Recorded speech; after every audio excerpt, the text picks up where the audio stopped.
한강변을 중심으로 뻗어난 서울특별시의 광진구. 큰 아파트촌과 학원가 등이 들어선 사람들의 기운이 활발한 곳입니다. 시간이 흘러가면서 디자인은 끊임없이 바뀌었는데요.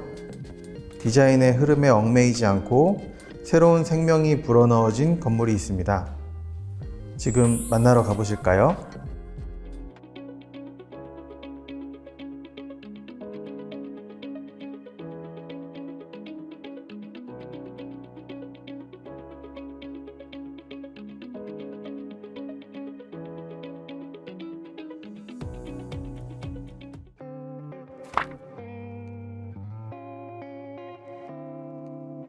밖에 나와서 보니까 이 새로 만들어진 외피 때문에 정말 거대한 건물처럼 보여지는데요.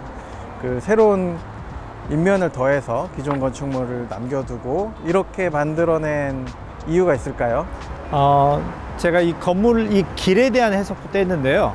이 길을 보시면 알겠지만은 굉장히 특색이 없어요, 사실은. 우리가 컨텍스트라고 얘기하는데 굉장히 약한 컨텍스트로 지어져 있고, 안타깝게도 건축적인 어떤 의지가 좀 크게 보이는 그런 건물들이 많이 없었습니다. 역시 이 건물도 그런 상태였고요. 그래서 그 안에서 하나의 랜드마크로서의 상징성 이런 것도 부여하고자 했던 의도가 있었고요.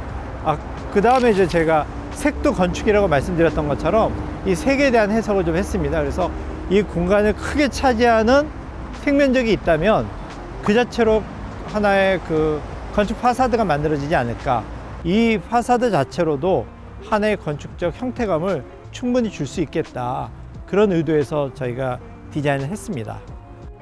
이 루버를 살펴보면 굉장히 많은 고민들을 하셨을 것 같아요.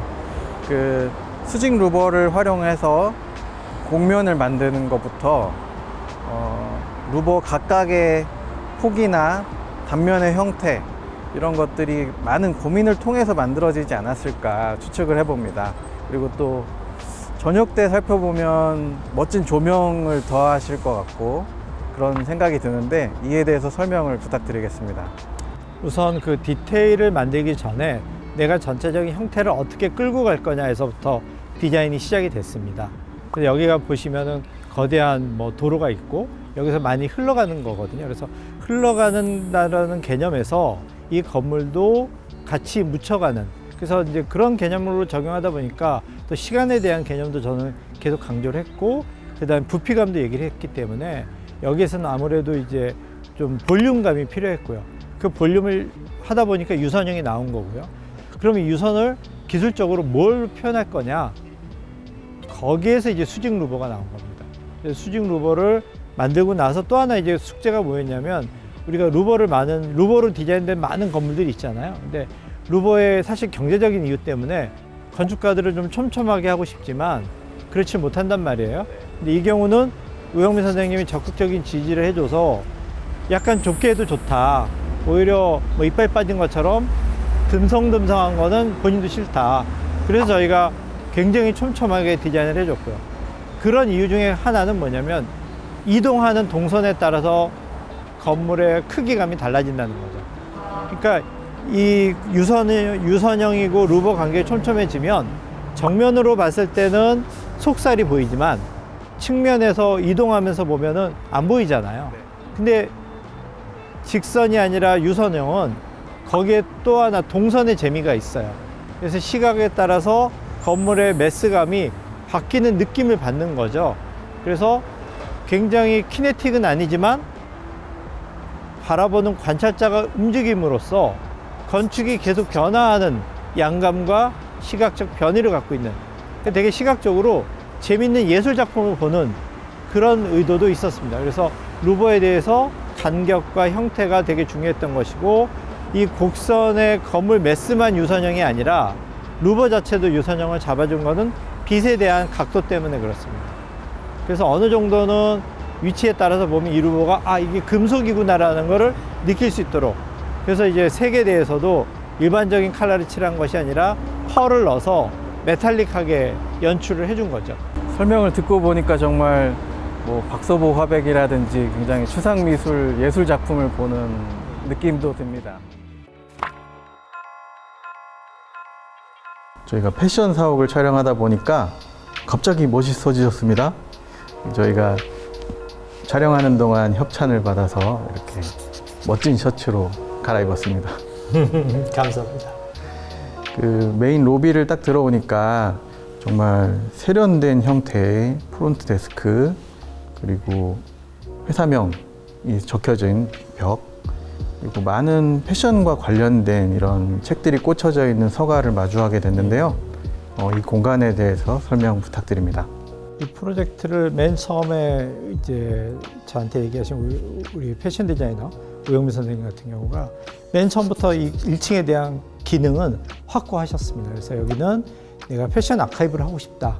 그러니까 우리나라에 없는 라이브러리를 만들고 싶다라고 말씀을 하셨고, 두 번째는 직원들과 찾아오는 거래처 사람들이 좀 더 쾌적한 공간에서 미팅을 했으면 좋겠다라는 이 두 가지가 핵심 키워드였습니다. 그래서 도서관 방식의 공간 구성을 하게 됐고, 이 가운데 있는 라운드는 사실 그런 리셉션 에리어입니다. 그래서 저희가 이제 제안을 한 게 건축의 형태에서부터 모든 걸 이끌어 나가자. 건축이 유선형으로 가고 있으니 내부의 어떤 곡선이라든가 이런 벽면의 구성도 다 물 흘러가는 것처럼 일관된 디자인을 하자. 그래서 이제 이 뒷벽도 수직바의 형태의 템퍼보드를 써서 라운드를 구성을 했고요. 그걸 맞춰서 이제 이 그 프론트 데스크도 디자인을 하게 됐습니다. 그 다음에 이제 막 스케치하다 보니까 어떤 아이디어가 떠올랐냐면, 우리나라 달 항아리가 있지 않습니까? 달 항아리가 보면은 좌우 대칭이 기계적으로 정확한 비례가 아니에요. 살짝 일그러진. 그게 어떻게 보면은 예술가의 감성이거든요. 그래서 이 프론트 데스크도 그런 방향으로 디자인을 해보자. 그래서 우영민 선생님하고 합의를 봐서 이 형태가 나왔습니다. 근데 단순하게 이 형태가 좌우 비대칭이 아니라 저희는 아무래도 기능을 어느 정도 넣어야 되잖아요. 그래서 프론트 데스크의 기능, 즉 인포메이션 안내하시는 분들의 가구나 배치를 감안해서 그분들이 안 보이게, 그래서 들어오시는 분들은 낮게 되지만 기능들은 높게 해서 바깥에서는 이 조형물의 형태가 일그러지지 않게 그렇게 디자인을 했습니다. 그리고 또 인상적인 부분은 붉은색 커튼으로 만들어진 미팅룸, 회의실 같은 공간인데요. 이게 공간을 따로 구획하는 게 아니라 붉은색 커튼으로 만들었는데, 이것 또한 그 외부에서 보여지는 인면이 다시 재해석해서 표현된 거라고 보여집니다. 예, 맞습니다. 실제로 이 붉은 커튼으로 이제 그 상담실을 이렇게 구성을 했는데요. 이 그 수직 그 주름이죠, 주름 같은 경우도 많이 그 건축에서 동기부여가 그 모티베이션이 돼서 디자인을 한 케이스입니다. 그리고 1층의 꽃은 그 옷 도서관 이라고 볼 수 있을 것 같은데요. 굉장히 그 구성에도 많은 아이디어가 들어가 있는 것 같습니다. 그 부분도 설명을 해주시면. 그러니까 저희가 도서관 설계를 할 때 건축에서 그 서고에 대한 디테일도 고민을 많이 하잖아요. 마찬가지입니다. 여기서도 옷 도서관인 만큼 옷을 거는 그 수납 공간, 그 부분에 대한 디테일을 좀 많이 고민을 했는데, 저희가 좀 건축적인 해석을 했습니다. 그래서 런웨이에 대한 개념, 그 다음에 사람들이 진입하는 방향에 대한 시선, 그래서 서고의 측면이라든가 코너에 그 돌출되는 면, 이 부분에 대해서 좀 디테일이 있죠. 그 딱 들어와서 놀랐던 게 제가 생각했었던 건물 규모의 2배라고 보여지는 거예요. 그래서 잘 살펴보니까 저쪽 끝에 제가 비춰서 보이는 장면을 보고 그제서야 알았는데 굉장한 특별한 연출된 공간이라고 보여졌습니다. 건축가마다 선호하는 소재나 디자인 요소가 있잖아요. 저 같은 경우는 사실은 거울을 되게 좋아합니다. 저희가 강조하고 싶은 부분들은 나중에 보시면 알겠지만 조경이나 라이브러리 있는 부분에 거울을 써서 훨씬 더 증폭된 기시감을 저희가 제안을 했습니다.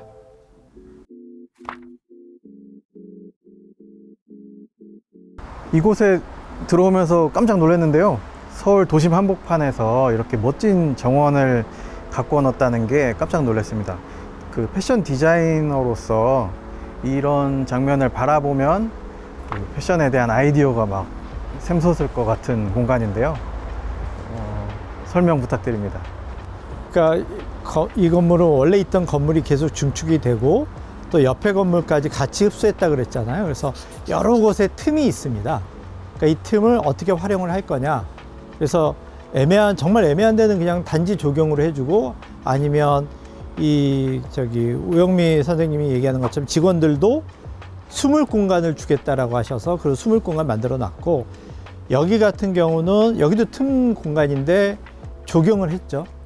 어떻게 보면 비밀의 숲 그런 개념으로 제안을 했고, 원래 이제 법정 조경에 있던 부분을 조금 더 적극적으로 활용을 한 케이스입니다. 딱 적절한 높이의 이런 담장과 담장 재질 이런 것들로 구성돼서 더 멋진 공간이라고 생각이 되고요. 또 저쪽 반대쪽에는 거울로 만들어진 벽을 세워놔서 더 공간이 확장되는 느낌을 가질 수 있는 것 같습니다.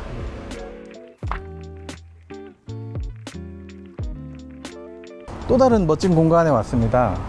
직원들이 휴식을 취하거나 뭐 다 같이 모여서 뭔가 맛있는 거를 먹을 수도 있는 공간 같은데요. 여기도 멋있게 의도하고 만드신 것 같은데, 이 건물 같은 경우는 일단 규모도 크지만 그 사이 공간을 저는 어떻게 해석을 했냐면, 도시에서의 건축과 외부 공간은 뭐 골목길도 있고 뭐 도로도 될 수도 있고 광장도 될 수 있잖아요. 테라스 공간을 그런 광장으로 해석을 해서, 원래는 이 바닥도 잔디를 쫙 깔았었어요. 그래서 여기가 완전 초록, 저희가 처음 준공했을 때 사진은 초록이었는데 우드데크로 그냥 다시 깔자, 그래서 우드데크를 이제 해둔 상태입니다. 그리고 실제적으로 기능은 크리에이티브한 직업을 갖고 있는 패션 디자이너들이잖아요. 그래서 조금 생각을 돌리거나 사색이 필요하거나 좀 리프레시 될 때 좀 리프레시의 기능을 하자. 굳이 멀리 카페를 가지 않아도 사무실 앞에 이런 공간이 있으면 직원들이 굉장히 좋아하지 않겠습니까? 그래서 그런 기능과 저희가 건축적인 그런 아이디어를 제공했습니다. 오늘은 이렇게 굉장히 색다르면서도 그리고 중간중간에 멋진 정원을 가지고 있는 우영미 아카이브 사옥을 살펴봤는데요. 혹시 진행하고 계시거나 다음에 또 어떤 멋진 작업을 했으면 좋겠다 이런 게 있으면 잠깐 이야기해 주실 수 있을까요? 지금 저희가 이제 공사하고 있는 건물이 한남동에 그 유엔빌리지 앞에 이제 9층짜리 오피스가 하나 있습니다. 거기에도 이런 여백 공간들이 있어서 지금 클라이언트하고 계속 협의 중이고, 그 다음에 저희가 이제 옥인동에도 공영주차장 건물이 있는데 거기도 이제 조경이, 저는 사실은 저탄소에 대한 의미도 있고 그 다음에 심리적인 부분도 있고, 그래서 조경 요소를 건축에 좀 많이 쓰는 편입니다.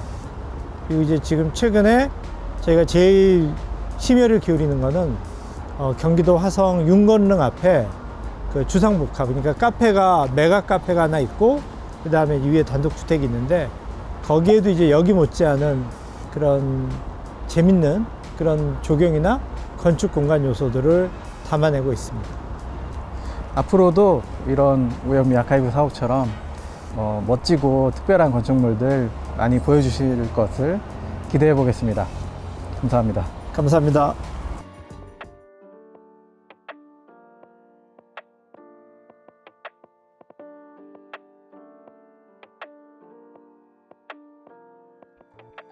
저는 공간은 우리 삶을 만들어내는 중요한 환경이라고 생각하고요. 그 환경은 삶의 행동도 지배하지만 마음에도 영향을 준다. 그리고 그 구체적인 구현물로는 건축이 된다. 이렇게 생각하고 있습니다. 좋은 마음을 갖도록 했으면 좋겠어요. 그리고 건축은 그런 공간을 만들어내는 도구로서 사람들 사이에 좋은 관계, 좋은 커뮤니케이션이 이루어지는 그런 영양제가 되었으면 합니다.